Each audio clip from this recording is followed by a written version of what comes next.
Yo, what is good, everybody? I was caught up in some meetings and some work stuff all day, so here I am with a late night video.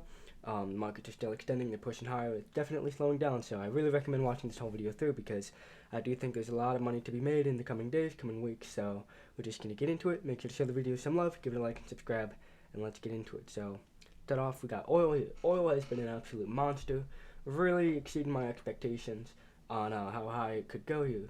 Now, yesterday's video we talked about that 4 hour, and how it's kind of looked similar to situations like this where it was really just going straight up, got a minor pullback, and managed to make a new high even though it was showing those kind of bearish signals here. So we saw the 4 hour crossing down, and in the past when it's done this, either it kind of marks that top here or it marks an area where it's just going to get a minor pullback before another high and then drop. So what we're kind of getting from this now is this is kind of that minor breath here, that one more high and then it drops. So I'm looking for this to drop soon.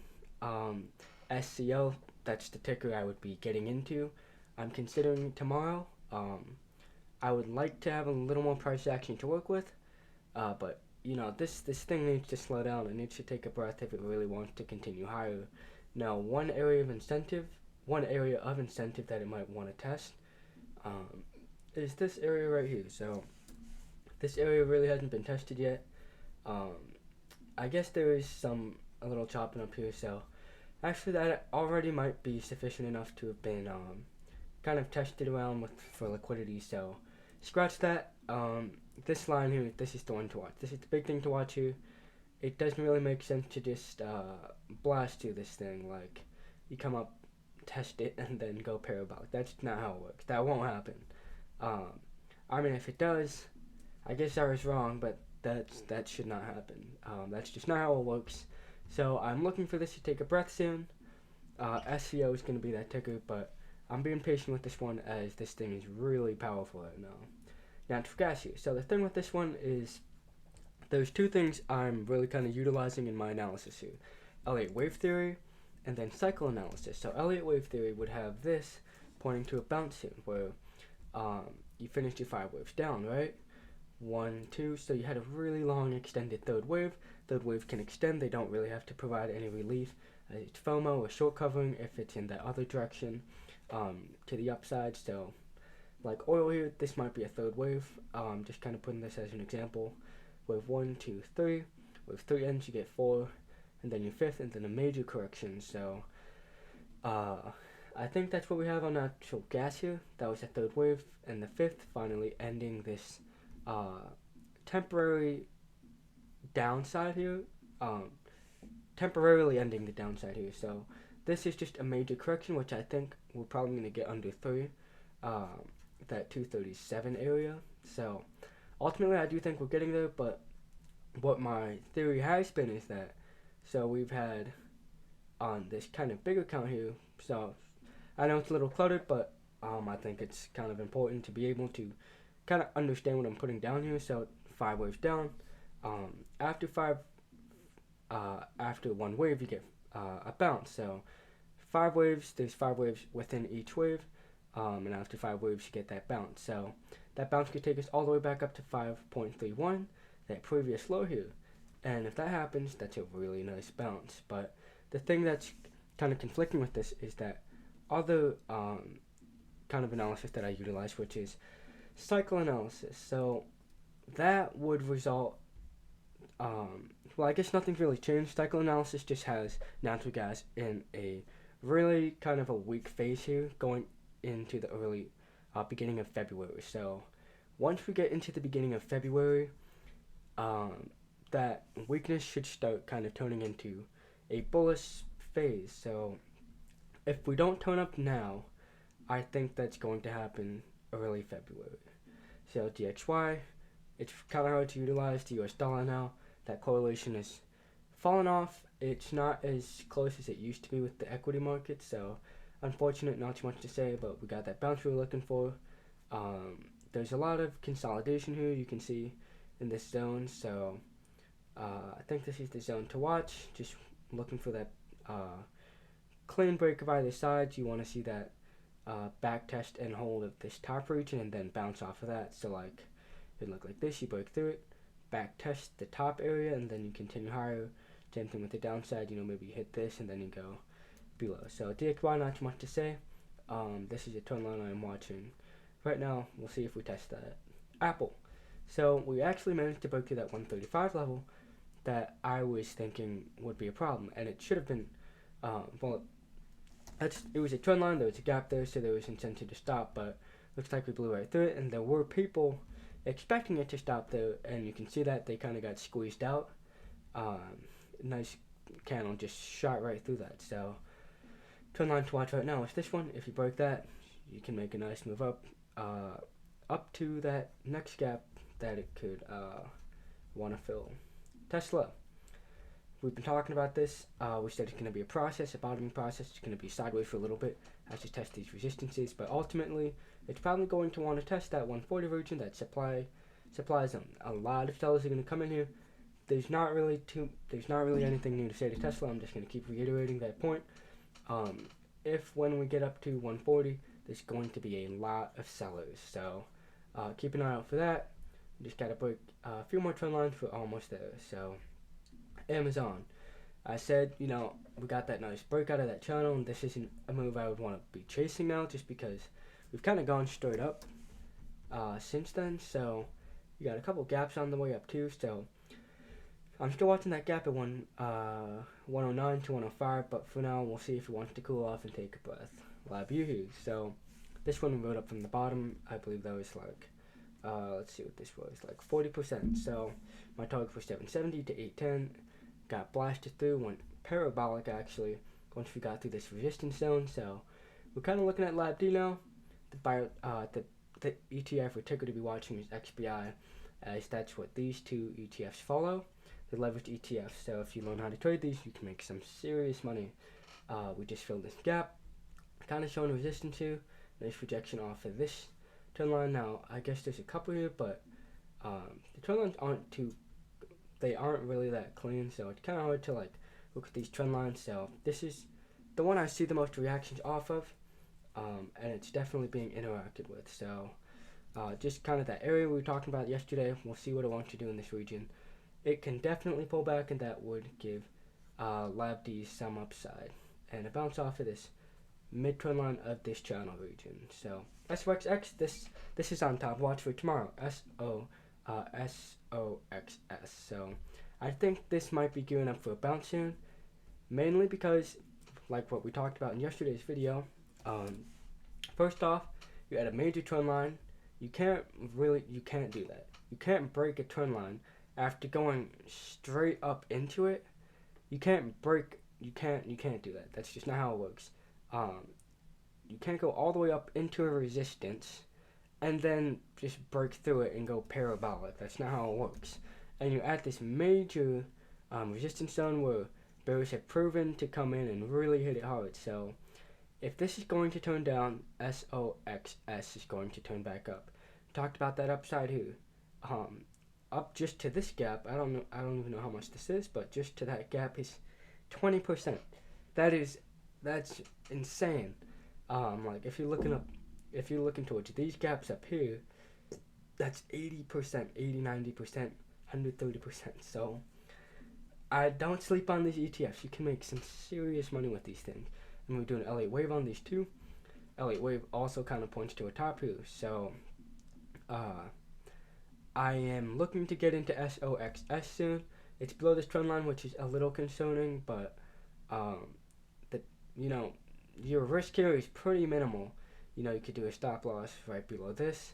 I'm not a financial advisor, so this is all up to you. This is all your own risk. But if I was going to take this play, what I'm taking into consideration is that it's really low risk. So what this likes to do is it likes to do these stop loss hunts where it shoots below the previous lows. So what I would probably do is try to get an entry as close to this low as possible with the stop maybe like, give it some leeway a little underneath, because I would expect it to do something like this. It goes below that low and then just pew. So that's what I like to do. Like to trap people, like to stop out people. Let the least amount of people make money. So SRXS seriously on top watch for me. The VIX here, we talked about this. It does not matter what it does until it gets past the apex here. Go back to my last video. I said look for like a major, really fast bounce on the VIX in this region. We broke down before the apex, filled this gap, and now it may just want to shoot back up. So that fear comes back into the market to kind of spark that downwards move on the general market. So SPY here, nothing really happened today. I actually started a short position in SQQQ that's on the NASDAQ. Now you can play SPXS, but I've played both and they move very similarly. And SQQQ tends to bring in a higher percentage in movement compared to SPXS. So that's why I trade those NASDAQ ETFs instead of the SPY ETFs. But regardless, at this major volume pocket, you got disgusting divergences. Like it's kind of stupid at this point. You got major divergences. So yeah, it's kind of dumb at this point, just how it's managing to still be up. But we've been patient with this one. You know, I've been waiting for this move to just kind of do what it wants, and now I think it's starting to actually slow down now. So you got that volume gap that goes up to 410. So you also, if we start moving up into this region, which is technically a possibility, you have to keep everything in mind. So if that happens, you're going to get hit pretty hard with sellers at the 406 region. Now, another region I think I'd be looking to short at is 402 if we can get there. The upside is really starting to get limited here. You can't move up without pullbacks. You need to breathe on the way up. You need to breathe on the way down. That's just how the market works. And it's overextended here. It's overbought. It should correct soon. I'm pretty confident it's going to correct soon. It's at this golden pocket here. I think in this region it's smart to consider a short position, and what you can do is take a short position here while betting on that downside, while also having a hedge, or a long position that's equal to the short position or even just a little less, in the case that it makes a small move up before dropping. You can take profits on your long position and add it to your short position. So there's a lot of things you can do when you're managing your risk. Just kind of balance all of that risk reward, that risk management. That's a really important skill and tool to be able to know and know how to utilize. So futures, it's kind of impressive, to be honest, how it's managing to stay up. So this is a pretty big pattern I've been watching, this wedge here, and it's creating these supports out of thin air, sort of. So as you can see, it broke down through this one. Let me just clear this up, give me a second. So it broke down through this one, and then it just came back up and went sideways, and it just kind of like created this out of nowhere, came back, retested it, went flat again, and then created this one. So I don't know what it's doing right now. It's just creating this stuff out of thin air, and the divergences are massive. So the one concern I have though is if it does this for too long, and all of these short, because there's a lot of short positions that are just kind of stacking, and all of these people are piling into short because this move is clearly overextended. But this can also have the potential to backfire, where if there's just too many shorts and you don't get that drop, all you really need is a little move up, get past some resistances, and that can spark another short squeeze. So it's like August, you kept melting up. It was non-stop. So this was a painful melt up. I started shorting early, like right around here. Yeah, we went long down here, I believe. Yeah, my average was 360 something, and I started selling in the low 400s, high 390s, I think. And then I got into that short there, add more up here. So it's a process. You gotta zoom out and really look at the bigger picture, instead of being distracted by those minor day-to-day minute moves. So the market looks like it needs to cool off soon.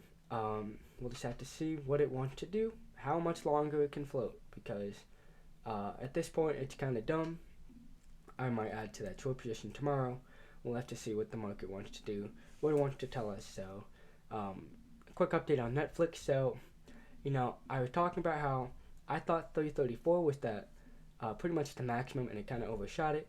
Hit this trendline resistance area, and it's gotten a considerable drop already. So, this looks like this could be the start of that bigger drop here, and this is a completed 5 waves up.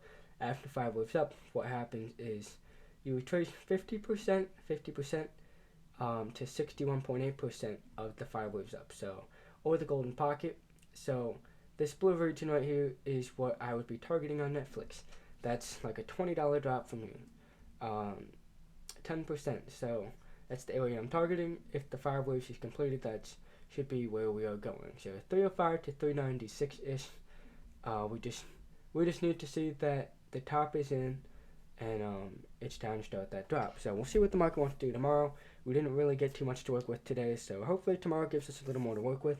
That's why I'm going to leave this video. If you watched the whole thing through, show it some love, give it a like and subscribe, and peace out, guys.